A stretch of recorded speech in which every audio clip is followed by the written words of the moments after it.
आप सभी को नमस्कार। दोस्तों, मैं इस बिजनेस में आज से 11 साल पहले आया था और आगरा का रहने वाला हूं और एक गरीब परिवार का लड़का था। 5 भाई बहन हैं हम लोग। मैं सबसे छोटा था उस परिवार में। और मैं जब पढ़ने जाया करता था तो मुझे याद है कि 20 रुपया फीस होती थी मेरी। कमल मोंटेसरी स्कूल मेरे स्कूल का नाम था। और मेरे पिताजी वो 20 रुपया दे नहीं पाते थे। उनकी वो परिस्थिति नहीं थी, स्थिति नहीं थी कि फीस टाइम से चुकाई जाए। और मैं स्कूल का ब्रिलियंट लड़का था।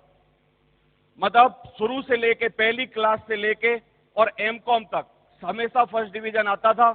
चार्टर्ड अकाउंटेंट सीए समझते हैं आप लोग, मैंने फाइनल में ड्रॉप किया।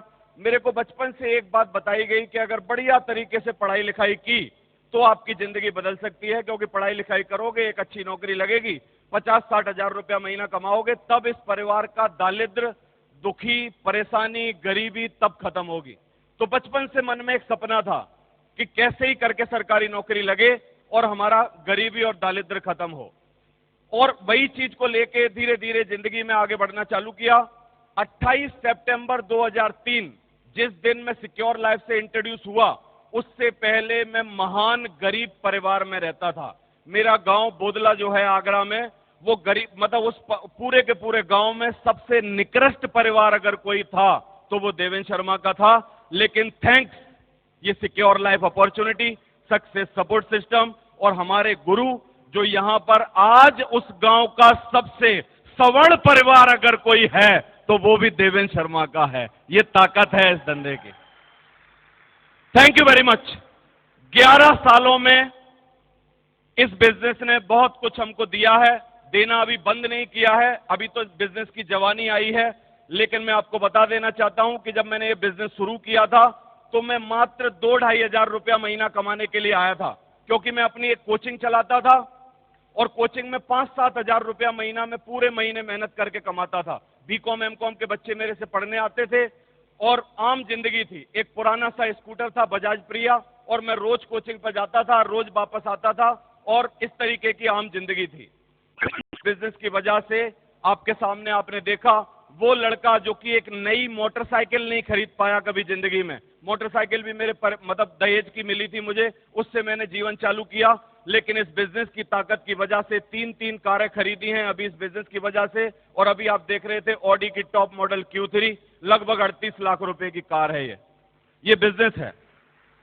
Thank you very much. आपकी तालियों से लग रहा है कि आप ये जानना चाहते हो, सफलता तो आप सुबह से देख रहे हो, आप ये जानना चाहते हो कि क्या कारण ऐसा है कि इस प्लेटफॉर्म पर ज्यादा पैसे कम समय में लोगों को मिलते हैं। यही जानना चाहते हो ना।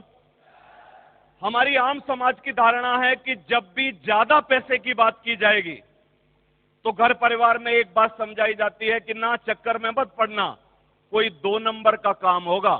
क्योंकि हम परिवार में जाके अगर पूछें कि 1 नंबर का क्या होता है तो उनको 10-20 हजार रुपए महीना समझ में आते हैं। 25-50 हजार थोड़ी सी अच्छी नौकरी लग जाए तो समझ में आते हैं। जब भी लाखों की बात करोगे तो घर वाले बोलेंगे ना ना ना, कुछ ना कुछ तो लफड़ा है। सही है ना। लेकिन मैं आप सब लोगों से जानना चाहता हूं और ये पूछना चाहता हूं, क्या बिल गेट्स भी लफड़ा करके बड़ा आदमी बना है? चंद सालों में बना है। मैकडोनल्ड इतना बड़ा मतलब प्लेटफॉर्म बनाया, क्या वो लफड़ा करके या 2 नंबर का काम करके बना है? आज व्हाट्सएप वाले ने 2 नंबर का काम करके बहुत पैसे कमाए हैं। दुनिया में 2 नंबर का काम ज्यादा मतलब चलता नहीं। और 14 साल से ये जो बिजनेस है वो लोगों की जिंदगियां बदल रहा है। आजकल मैं इस बिजनेस को ऐसे देखता हूं, अगर सिक्योर लाइफ जैसी अपॉर्चुनिटी हिंदुस्तान में नहीं होती तो मेरे जैसे लाखों लोग आज भी गरीब होते। क्योंकि हिंदुस्तान में, इसको थोड़ी देर साइड कर दो, मैं आपसे पूछना चाहता हूं कौन सा एक ऐसा प्लेटफॉर्म है जहां पर बिल्कुल गरीब का लड़का आए और कुछ ना लगाए और करोड़पति बन जाए? बताओ मेरे को, कोई है? नौकरी से बन सकता है? नौकरी को बहुत लोग करना चाहते हैं, नौकरी को बहुत लोग करना चाहते हैं, क्योंकि नौकरी क्या है, एक सबसे अच्छा साधन है जिंदगी जीने का। और मैंने एक कहावत सुनी है नौकरी के बारे में, आपको बता देना चाहता हूं। नौकरी किराए के मकान की तरह है और किराए का मकान तब तक बढ़िया है जब तक कि आपके पास खुद का मकान ना हो। जिस दिन आपके पास खुद का प्लेटफॉर्म हो यानी व्यापार करने का मौका हो, क्या तब भी आदमी को नौकरी करनी चाहिए? अगर मैं नौकरी का ऑप्शन चुनता, भगवान ने मेरी नौकरी नहीं लगाई, और मैं आज भगवान को धन्यवाद देता हूं कि मैं नौकरी के पीछे पहले भागता था कि मेरी नौकरी लगे, लेकिन भगवान की जो चीजें होती हैं, भगवान जो आपके लिए चाहता है वो आपसे अच्छा चाहता है, और मेरी नौकरी इसलिए नहीं लगाई होगी कि उसको कुछ और चाहत होगी, और आज चाहत आपके सामने दिखाई दे रही है। लेकिन मैं नौकरी के बारे में आपको कुछ बात जरूर बताना चाहता हूं। नौकरी के बारे में अगर मैं बुराई करूंगा तो कोई सांप्रदायिक दंगे नहीं हो सकते, क्योंकि नौकरी का खून है मेरी भी रगों में। मेरे पिताजी ने अपनी पूरी जिंदगी नौकरी करी है, सही है? तो नौकरी में आजकल मैं नए लड़कों से पूछता हूं, कोई भी अच्छा लड़का अगर बढ़िया पढ़ा लिखा है तो आप उससे पूछो कि आपका सपना क्या है, तो वो बोलता है कि बीटेक एमटेक करके 50,000 रुपए महीना मिल जाएं, ये मेरा सपना है। क्योंकि हम लोग जिस समाज में रहते हैं वहां पर हमारी सोच बड़ी सीमित की जाती है और बहुत ही छोटी सी बातें हमको बताई जाती हैं। एक जोक बता रहा हूं आपको। एक मां से एक बच्चे ने आके बोला कि मां, एक दिन मेरी जिंदगी में ऐसा आएगा कि एक दिन एक पैर मेरा जमीन पे होगा, दूसरा पैर मेरा आसमान पे होगा। तो मां बोली, बेटा एक ही कच्चा है, क्या तू उसको भी फाड़ेगा? बात समझ में आ रही है कि नहीं? हमारी सोच जो है परिवारों की, समाज की, वो सिर्फ नौकरी तक सीमित है। और आजकल पढ़े लिखे लोगों से पूछा जाए कि भैया क्या करना चाहते हो या क्या कर रहे हो, तो अंग्रेजी में जवाब देते हैं, I am doing the job sir. मैंने कहा यार ये जॉब का कोई तरीका निकालना पड़ेगा। तो जॉब की स्पेलिंग होती है JOB, और मैंने इसका मतलब निकाला खुद। जानना चाहते हो? Just obey the boss, just obey the boss.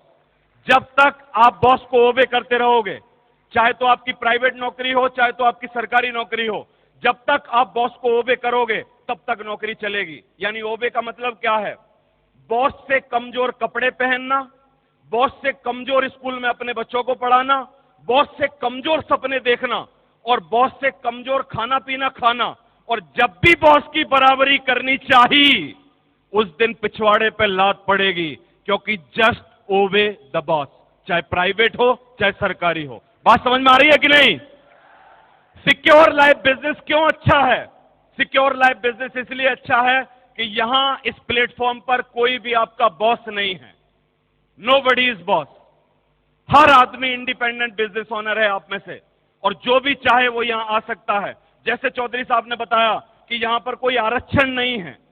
दुनिया की हर जगह पर आरक्षण है, या तो वो जाति के नाम पे किया जा रहा है, या तो वो धर्म के नाम पे किया जा रहा है, या तो वो पढ़ाई के नाम पे किया जा रहा है, या किसी ना किसी और बात के ऊपर किया जा रहा है। लेकिन एक इकलौता प्लेटफॉर्म है हिंदुस्तान में जहां पर कोई आरक्षण नहीं है।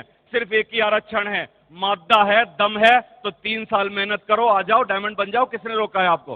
बात समझ में आ रही है कि नहीं? या तो ना तो धर्म पूछा जाता, ना जाति पूछी जाती, ना कोई और चीज पूछी जाती।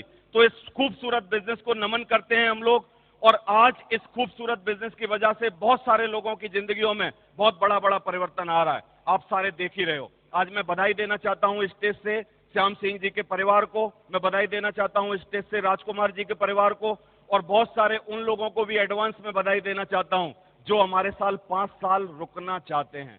कितने लोगों ने सुबह से मन बनाया है कि 5 साल तो 5 साल रुक सकते हो कि नहीं? मैक्सिमम पीरियड बोल रहा हूं, 5 साल रुक सकते हो कि नहीं? रुक सकते हो? 5 साल में आप चल के इस प्लेटफॉर्म पर यहां डायमंड बन सकते हो। सबसे शॉर्टेस्ट कैरियर है हमारे बिजनेस का। आप किसी और कैरियर को देख लो, 5 साल किसी भी बिजनेस का कैरियर नहीं होगा। और मैं आजकल एक बात बोलता हूं, स्टेज से बोलता हूं कि दुनिया का और इस धरती का सबसे सर्वश्रेष्ठ अगर कोई काम है, उस काम को मैं करता हूं। दूसरा हिंदुस्तान में कोई काम नहीं है। उस काम का नाम है secure life. Thank you very much.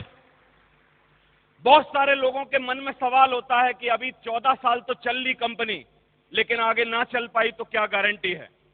दोस्तों, गारंटी वर्ड दुनिया में होता नहीं है एक्चुअली। आप यहां पर चल के आए हो, 100 साल की जिंदगी सोचते हो आप में से सारे के सारे, लेकिन मैं आपसे पूछ रहा हूं, आपकी कुछ गारंटी है? कल की कोई गारंटी है? अगले महीने की कोई गारंटी है? अगले साल की कोई गारंटी है? नहीं। लेकिन मैं एक बात जरूर बताना चाहता हूं कि कंपनी चलेगी कि नहीं, एक प्रमाण से बता रहा हूं। अगर मैं आप में से आके माइक लेके सब लोगों से ये पूछूं कि भैया तुम में से किसी ने अमेरिका देखा है,